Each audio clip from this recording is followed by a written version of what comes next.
Mira do canal KMG Animes e tô aqui pra falar de anime mais uma vez. E finalmente chegou a data de estreia de No Guns Life, que por sinal eu gostei muito do seu primeiro episódio. E pelo que me parece, a Madhouse voltou com tudo, depois de muitas séries, depois de muitas adaptações aí, muito fraquinhas, que não empolgavam tanto e nem tampouco eram boas o suficiente para fazer o nome da Madhouse subir novamente. E agora parece que ela acertou muito bem na direção e na adaptação de No Guns Life. É o que parece. Mas antes de comentar, peça aquele like para você estar ajudando o vídeo. Se você curte esse tipo de conteúdo, se inscreve no canal. No caso, pessoal, o que a gente vê logo de início é o personagem principal. Sem realmente ficar de resenha enrolando, a gente já vê logo de cara e ele é um revólver. Isso mesmo, o que acontece é que esse personagem é um personagem modificado e teve suas partes do corpo trocado por partes de máquina. A gente tem algo muito semelhante com o mundo de Cyberpunk,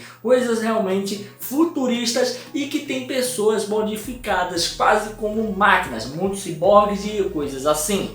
E aí até me lembrou um pouco de Alita, né? O mundo de Alita, uma cidade ali até um pouco feia, mas cheia de gente vivendo como se fosse robôs e tal, cheio de coisas aprimorando suas armaduras e tal. Curti pra caramba. E o que acontece é que a gente vê que o personagem principal, o Inui, ele é um detetive particular. Trabalha sozinho por enquanto e ele geralmente resolve problemas com relação aos Extended, que no caso seriam pessoas que tiveram seu corpo modificado para se tornar uma arma viva. E ele é um desses, que por sinal, ele é um revólver. O grande problema é que tem dois tipos de Extended. Tem os Extended que são os que foram derivados, que são as pessoas que vivem ali naquele mundo. Eles, no caso, têm partes mecânicas, partes robóticas para aprimorar a sua vida, porém não é completamente transformada, ainda assim mantém-se como humano. É uma coisa mais normal, podemos dizer assim, não beira ao bizarro. Como por exemplo, uma das garotas ali que fala e até mesmo tem um momento engraçado com o personagem principal, que é uma loirinha, onde dá um beijo na bochecha dele e tal. E mano, isso é interessante, porque não só tem aquele negócio que tava rolando muitas vezes em todos os animes, que era o que? A guerra do passado e ficou sobrando somente aqueles caras modificados. Não,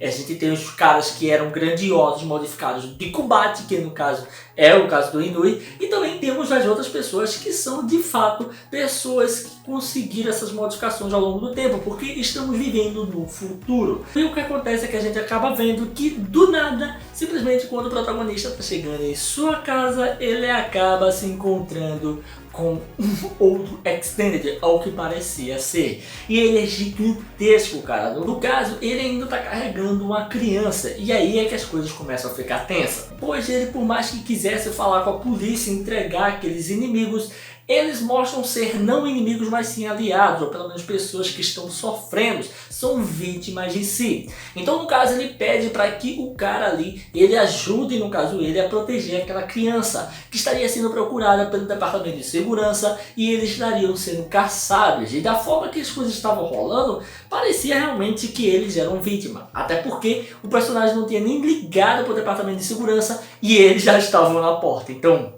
caramba, o alarme de detetive já soou ali. E a gente vê que até mesmo rola uma parada muito legal, mano. O personagem principal, ele é muito carismático.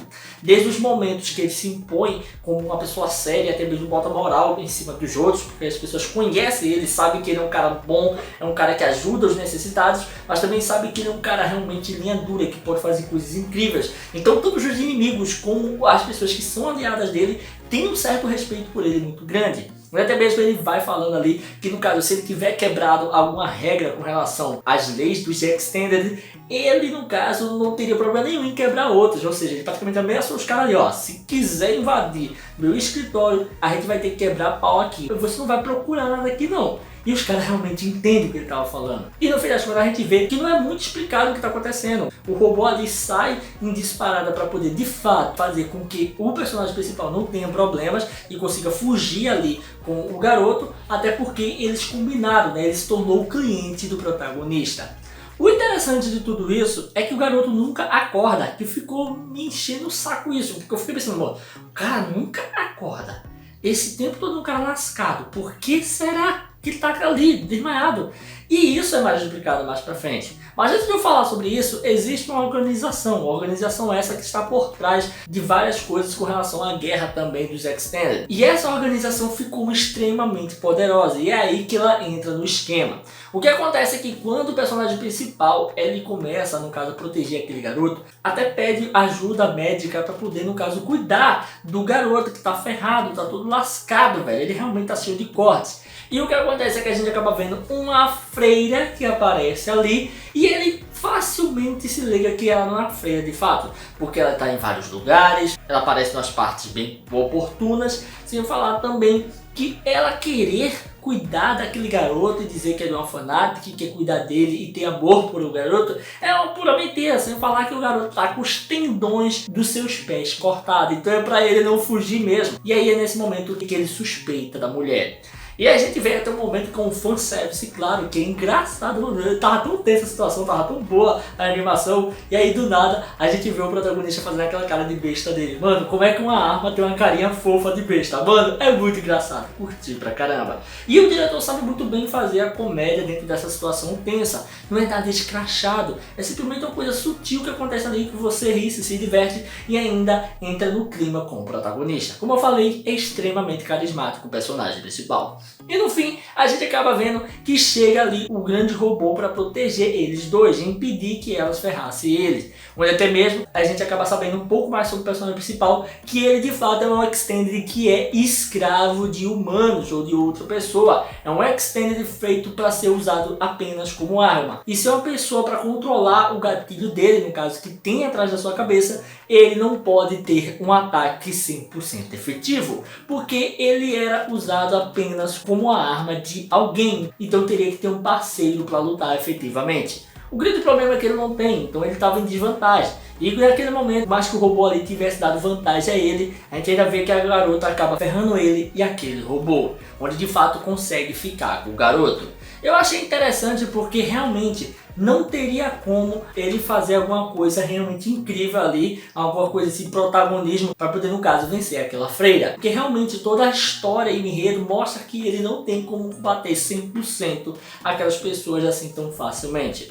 E no fim a gente acaba escutando um pouco mais sobre quem é aquele garoto e o que está acontecendo. A freira pertence à empresa relacionada aos Extended e também é falado que aquele garoto é ele. E ele, no caso, aquele robô, seria simplesmente um harmonizado, um robô que está ligado à mente do garoto. O garoto estaria controlando aquela arma para, no caso, tentar fugir. E ele estava tentando conseguir. E quando encontrou alguém que poderia o ajudá-lo, infelizmente foi capturado novamente. E aí que ele morre. É uma cena triste, é bem tensa, mas a gente vê que o protagonista se compadece e muito daquela situação e não vai desistir do garoto. Onde no fim das contas a gente vê que eles estão passando num trem e o protagonista aparece. E quando o protagonista aparece é muito da hora, porque pela primeira vez ele mostra realmente como ele é forte. Ele para um trem, ele destrói, descarrilha o trem apenas com o urro. E acaba o episódio.